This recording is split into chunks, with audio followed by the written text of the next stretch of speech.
didakwahi, yang tidak menerima diperangi oleh Dzulkarnain, yang menerima maka dibaiki oleh Dzulkarnain. Setelah itu Dzulkarnain berjalan menuju ke arah timur, ke timur dunia. Tsumma atba'a sababa, kemudian dia pun berjalan. Hatta idza balagha matli asy-syamsi, sampailah dia di tempat paling ujung timur, di tempat terbitnya matahari. Wajadaha tatlu ala qaumin, Dzulkarnain mendapati matahari tersebut terbit pada suatu kaum, lam naj'al lahum min duniha sitra, yang kami jadikan kaum tersebut tidak bisa berlindung dari terik matahari. Ini ada pendapat di kalangan para ulama. Ada yang mengatakan yang dimaksud dengan tempat ini yaitu satu kaum yang mereka jauh dari kemajuan, mereka tidak mengenal rumah, mereka tidak mengenal kemah, sehingga mereka tidur di atas, di bawah terik matahari. Kalau mereka mungkin masuk ke dalam goa, tapi mereka tidak punya rumah. Ini pendapat. Karena kata Allah, lam naj'al lahum min duniha sitra, kami tidak menjadikan ada penghalang antara mereka dengan matahari. Ada yang mengatakan tidak, tempat ini memang matahari tidak pernah terbenam. Kalau kita pergi ke arah Norwegia dan setelahnya, terkadang matahari 6 bulan tidak apa? Tidak terbenam. Matahari cuma berjalan begini. Saya punya kawan yang pernah tinggal di sana, suatu daerah kota, bukan yang paling ujung, tapi masih ada penduduk, yang termasuk kota besar, masih ada bandaranya. Setelah itu masih ada kota-kota kecil. Di tempat dia pernah 2 bulan tidak terbenam matahari sama sekali. 2 bulan tidak terbenam matahari. Benar-benar orang-orang tidak ada terlindung dari matahari. 2 bulan matahari tidak pernah terbenam. Kata beliau, di tempat lain ada yang 6 bulan tidak pernah terbenam matahari. Apakah yang dimaksud tempat seperti itu? Wallahu a'lam bishawab. Intinya Dzulkarnain berjalan ke ujung barat, berjalan ke ujung apa? Timur. Dan dia menemukan satu kaum yang sifatnya seperti itu. Maka kadzalika, kata Allah, kadzalika, demikian pula, wa qad ahatna bima ladai khubra, sungguhnya ilmu kami meliputi segala apa yang ada padanya. Sama, Dzulkarnain juga berdakwah kepada mereka. Kalau mereka beriman, maka dilindungi oleh Dzulkarnain. Kalau mereka tidak beriman, diperangi. Karena mereka semua di bawah kekuasaan siapa? Dzulkarnain. Setelah itu kata Allah, summa atba'a sababa, kemudian dia pun melanjutkan perjalanannya. Kata para ulama, tadinya dia ke timur ke barat, sekarang ke arah vertikal. Entah ke mana, entah ke utara, entah ke arah selatan, pokoknya ke arah vertikal. Daerah kekuasaan juga dia cek, ya. Dia cek daerah kekuasaannya. Hatta idza balagha baina saddaini, tatkala Dzulkarnain sampai di antara 2 buah gunung yang tinggi. Wajada min dunihima qauman la yakaduna yafqahuna qaula. Sampai di tempat tersebut dia mendapati satu kaum yang hampir-hampir tidak bisa paham pembicaraan. Bisa jadi kata para ulama bahasanya beda dengan bahasa Dzulkarnain. Terus bagaimana Dzulkarnain bicara dengan mereka? Bisa jadi Allah mengilhamkan ilmu kepada Dzulkarnain mengerti bahasa mereka, atau Dzulkarnain punya penerjemah yang menerjemahkan antara Dzulkarnain dengan mereka. Semuanya mudah bagi Allah Subhanahu wa taala. Karena Dzulkarnain raja besar, punya anak buah yang banyak dan punya kekuasaan yang sangat luas, bisa jadi ada penerjemah, atau Allah menjadikan ilmu bagi Dzulkarnain untuk bisa bercakap-cakap, ya, berbincang-bincang dengan mereka. Ternyata kaum ini yang tinggal di antara 2 gunung yang tinggi ini mengeluh kepada raja mereka. Qalu ya dzal qarnaini inna ya'juj wa ma'juj mufsiduna fil ard. Kata mereka, wahai Dzulkarnain, sungguhnya Ya'juj dan Ma'juj, ini 2 kabilah. Kabilah Ya'juj, kabilah apa? Ma'juj. Mereka mengadakan kerusakan di atas muka bumi ini. Mufsidun di sini takbirnya dengan isim fa'il, bisa artinya mereka sedang melakukan kerusakan atau mereka bakalan melakukan kerusakan, mereka bakalan membasmi kami. Mereka minta tolong sama Dzulkarnain. Fahal naj'alu laka kharjan ala an taj'ala bainana wa bainahum sadda? Maukah engkau membuatkan bagi kami, ya, dinding yang menghalangi kami dengan mereka, dan kami akan berikan kepada engkau upah? Ini pekerjaan berat. Mereka tawarkan pemberian kepada Raja Dzulkarnain. Ya. Bagaimana bisa menghalangi Ya'juj dan Ma'juj? Di manakah tempat ini? Wallahu a'lam bishawab. Tempat adanya Ya'juj dan Ma'juj ini.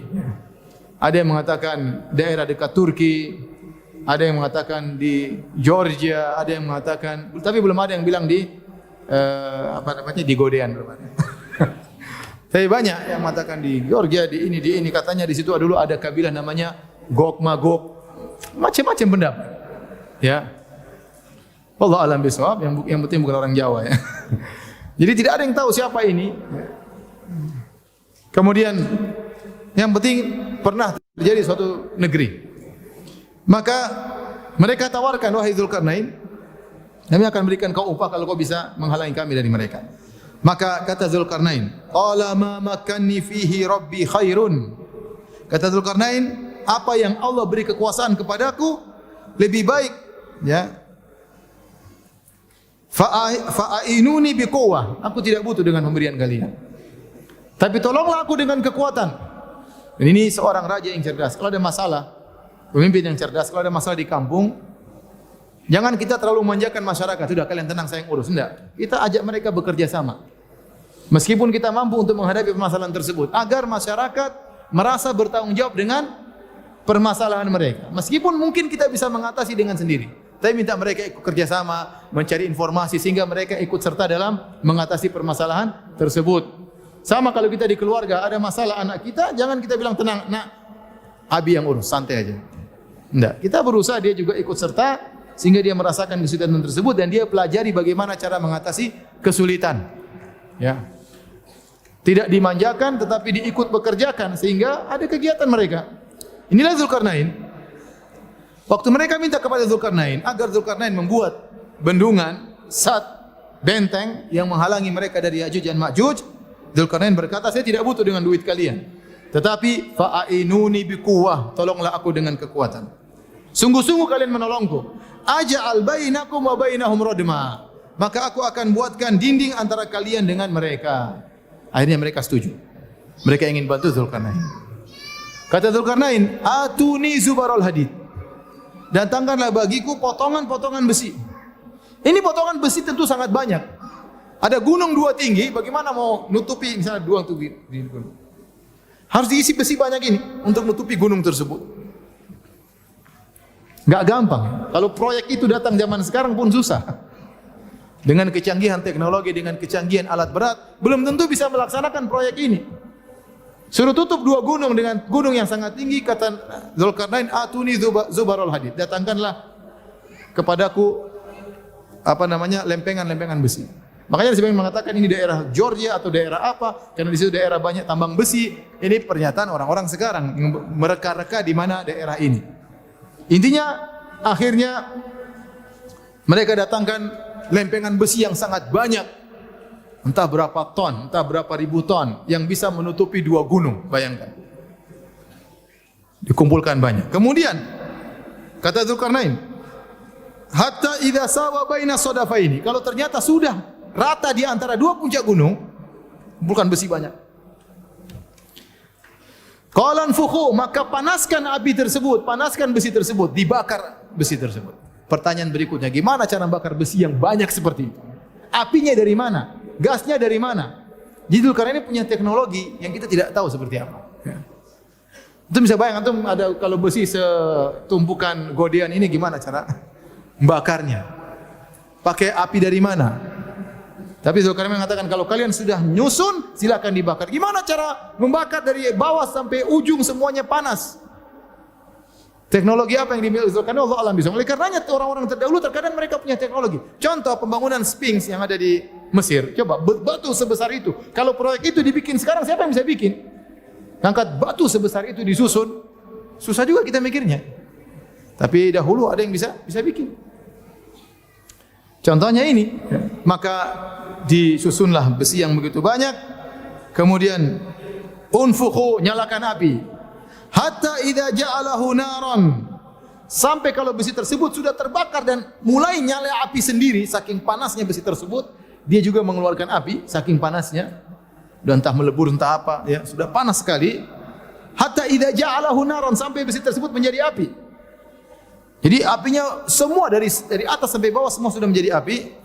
Qala atuni ufrik alaihi qitra. Kata Dzulkarnain, datangkanlah kepadaku qitar. Ada yang mengatakan qitar adalah tembaga, nuhas yang lebur yang sudah menjadi cairan saking panasnya, kemudian aku akan tuangkan di atas besi tersebut. Bingung juga gimana cara nuanginnya. Apinya mau dekat saja sudah hangus. Gimana cara nuanginnya? Wallahu alam bishawab. Tapi ini teknologinya Dzulkarnain. Kata dia, kalau sudah jadi api besinya, datangkanlah aku cairan tembaga yang sangat panas. untuk aku tuangkan di atas gunung besi tersebut. Gimana caranya? Manasin tembaga gimana caranya? Nuangin di atas. Gimana? Oh, kepanasan. Lempar dari jauh nggak bisa, harus dituangkan dengan teratur dan rapi. Sebagian orang mengatakan berarti ilmu tentang metalurgi, tentang metal, permetalan sudah ada sejak zaman dahulu. Bahwasanya kalau besi dicampur dengan tembaga menjadi besi yang sangat kuat. Alam kitar di sini maksudnya apa? Tembaga atau apa yang lain yang jelas. Di situ Dzulkarnain menggabungkan antara dua logam. Logam besi dengan logam satunya yang menimbulkan satu logam yang baru mengalami reaksi dengan panas yang tinggi, mengalami reaksi menjadi satu logam yang sangat kuat yang tidak bisa ditembus oleh Ya'juj dan Ma'juj. Kemudian setelah itu kata Allah Subhanahu wa taala, "Famasta'u ayyadharuhu wa mastata'u lahu naqaba." Maka akhirnya Ya'juj dan Ma'juj ingin keluar dari gunung tersebut, mereka tidak mampu. Kata Allah, "Famastata'u ayyadharu," mereka tidak mampu memanjatnya. Entah gimana, karena saking tingginya atau bentuknya membelok atau bagaimana, mereka tidak mampu untuk memanjat dinding besi tersebut untuk keluar, mereka enggak mampu. Wa mastata'u lahu naqaba, dan mereka tidak mampu untuk membolonginya, entah berapa tebal dinding tersebut. Dua-duanya mereka tidak mampu. Kata para ulama, di awal ayat kata Allah, "Famasta'u ayyadharuhu," mereka tidak mampu untuk menaikinya. Wa mastata'u, ada huruf tambahan huruf ta yang menunjukkan ziyadatul fi'il, artinya lebih sulit membolonginya daripada menaikinya. Dua-dua mereka tidak mampu. Wa mastata'u lahu naqaba. Setelah itu Allah berfirman perkataan Dzulkarnain, "Hadza rahmatun mir Rabbi." Subhanallah, Dzulkarnain begitu hebat, luar biasa. Dia tidak bangga sama sekali. Dia tidak ujub sama sekali mengatakan ini rahmat dari Rabbku. Saya bisa begini karena siapa? Karena Allah. Tidak seperti sebagian orang bangga, saya kenapa kaya? Karena saya pintar, karena saya cerdas, karena saya banyak pengalaman. Kenapa saya dapat jabatan? Karena saya pintar, karena saya. Dia lupa semua nikmat dari Allah. Dia lupa betapa banyak orang yang pintar tidak kaya seperti dia. Betapa banyak orang IQ-nya lebih tinggi, dia IQ-nya jongkok bisa kaya. Dia lupa seakan-akan dia karena kepintarannya. Sama seperti sama Qarun. Qarun berkata, "Inna ma utituhu ala ilmin indi." Saya ini kaya karena saya punya ilmu. Inilah Qarun yang ujub dengan dirinya. Dzulkarnain tatkala mendapatkan kenikmat ini, dia tidak ujub, dia mengatakan, "Hadza rahmatun mir Rabbi." Inilah rahmat dari Rabbku. Semuanya karena Allah Subhanahu wa taala. Padahal apalagi yang kurang bagi Dzulkarnain? Kekuasaan dia miliki, daerah kekuasaan yang luar biasa, kecerdasan luar biasa, teknologi yang dia miliki. Tapi dia mengatakan hadza rahmatun min Rabbi. Ini adalah rahmat dari Rabb. Fa idza jaa wa'du Rabbi ja'alahu dakka. Tetapi dia ingatkan, kalau tiba keputusan Rabbku suatu hari, maka dinding ini akan menjadi luluh. Wa kana wa'du Rabbi haqqan, dan janji Rabbku suatu hari akan terjadi. Ini dinding yang saya buat tidak akan bertahan selama-lamanya. Suatu saat akan apa? Luluh. Kalau Allah berkehendak akan apa? Luluh. Wa tarakna ba'dahum yawma idzi yamuju fi ba'd. Dan kami biarkan Ya'juj dan Ma'juj pada hari tersebut, mereka berkembang biak, beranak pinak banyak, tapi terkukung dalam tempat tersebut, tidak bisa keluar. Jadi mereka ada dalam suatu tempat di atas muka bumi ini, kita enggak tahu di mana, ya, tertutup dengan satnya, radamnya Dzulkarnain. Tertutup, mereka tidak bisa keluar. Ada yang mengatakan, "Ustaz, masa ada sih? Kita sudah cek di Google Map, tidak ada." Kata Google Map. Ya. Ya, kalau Allah hendak menutup, tidak ada yang bisa lihat. Ya. Mudah bagi Allah Subhanahu wa taala, tinggal kun fayakun. Intinya tempat ini ada dan kita yakini ada. Suatu saat Ya'juj dan Ma'juj akan keluar dari tempat tersebut. Wa min kulli hadabin yansilun, dan mereka akan keluar suatu saat. Dengan jumlah yang sangat banyak luar biasa. Karena sekarang mereka beranak pinak. Entah satu orang punya anak berapa kita enggak tahu. Tapi sangat banyak. Nanti akan kita jelaskan bagi banyaknya mereka. Nah, bagaimana cara mereka? Ini cerita Dzulkarnain sudah selesai. Allah cuma cerita sampai di situ. Inilah seorang raja yang adil, raja yang memperhatikan rakyatnya, raja yang turun langsung menghadapi problematika rakyatnya, raja yang tidak mencari harta, bahkan ditawarkan harta tidak mau selama dia mampu untuk melakukannya. Raja yang soleh yang Allah jadikan contoh bagi kita di dunia ini. Taib. Adapun Ya'juj dan Ma'juj, maka mereka beranak pinak. Setiap hari kerjaan mereka, dalam hadis kata Nabi SAW, mereka keluar, mereka rame-rame bolongin. Bolongin, tiap hari bolongin. Setiap mereka bolongin, mereka berhenti tidur besok, mereka bilang besok kita lanjutkan lagi. Allah tutup kembali. Mungkin mereka juga punya teknologi. Bolongin lagi, sudah bolong. Mereka istirahat besok, nutup kembali. Dan terus menerus. Sampai nanti tiba menjelang hari kiamat, ada pimpinan mereka berkata, tahfirunahu ghadan insyaallah. Sudah berhenti dulu. Besok kita lanjutkan insyaallah ta'ala. Dia bilang apa? Insyaallah. Tatkala dia bilang insyaallah, lubang tersebut tidak tertutup kembali. Akhirnya terbuka dan akhirnya akan mereka bisa keluar. Mereka bisa keluar dari lubang tersebut. Tatkala mereka keluar. Kapan mereka keluar? Mereka keluar tatkala di penghujung zaman.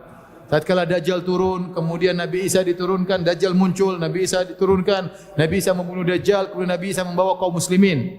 Tatkala itu Allah mengatakan kepada Nabi Isa, wahai Isa alaihissalam, bawalah hamba-hambaku ke bukit, ke gunung.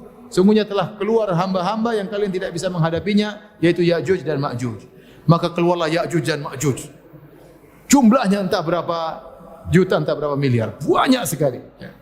Sejak zaman Dzulkarnain sampai sekarang mereka enggak ada yang keluar ya. Kira-kira jumlahnya berapa? Banyak ya. Banyak sekali. Saking banyaknya mereka keluar dengan begitu banyak sampai mereka disebut dalam hadis mereka melewati Buhairah Tabariyah. Mereka suatu danau, mereka lewat, begitu mereka lewat depannya minum habis, yang belakang lewat. Dulu di sini kayaknya ada air, kok sudah habis. Yang minum teman-temannya di depan. Saking banyaknya laut habis, bayangkan. Saking beringasnya, saking buasnya mereka. Tidak ada makhluk pun yang mereka temui di atas muka bumi kecuali mereka binasakan, mereka bunuh, mereka beringas. Mereka bunuh. Mereka bunuh. Dalam sebagian disebutkan ciri-ciri mereka seperti orang Mongol ya. Mereka ada yang mengatakan mereka adalah orang Mongol, ada yang mengatakan mereka orang Cina, dan kita bilang kita enggak tahu ya. Yang jelas yang Cina sekarang bukan Ya'juj Ma'juj. Kalau Cina sekarang memang Cina jumlahnya, mereka bukan Ya'juj Ma'juj. Di antara mereka ada yang beriman, di antara mereka ada yang saleh, di antara mereka yang hidup bersama kita. Ya, itu tafsiran tapi keliru. Yang jelas mereka masih tertutup. Begitu mereka keluar jumlah yang sangat banyak. Nabi Isa yang bisa lawan Dajjal tidak bisa lawan mereka. Nabi Isa yang membunuh Dajjal tidak bisa melawan Ya'juj dan Ma'juj. Akhirnya mereka pun melakukan perusakan, semua makhluk mereka bunuh. Setelah mereka menguasai muka bumi ini. Dengan sombongnya mereka berkata, qad intahaina min ahlil ard. Kita sudah selesai membasmi seluruh penghuni bumi. Tinggal penghuni langit kita basmi. Masya Allah. Sesumbar, sombong, congkak. Maka mereka pun melepaskan anak panah ke atas. Begitu lempar anak panah ke atas ke langit, mereka ingin bunuh penghuni langit. Allah turunkan anak panah mereka berlumuran darah. Kata mereka penghuni langit sudah tewas. Padahal enggak ada, Allah cuma kasih darah aja. Ya. Begitu jatuh anak panah mereka di puncak mereka sedang sombong-sombongnya, tiba-tiba Allah kirim semacam ulat untuk bunuh mereka. Masuk ke leher mereka, dimakan matilah mereka.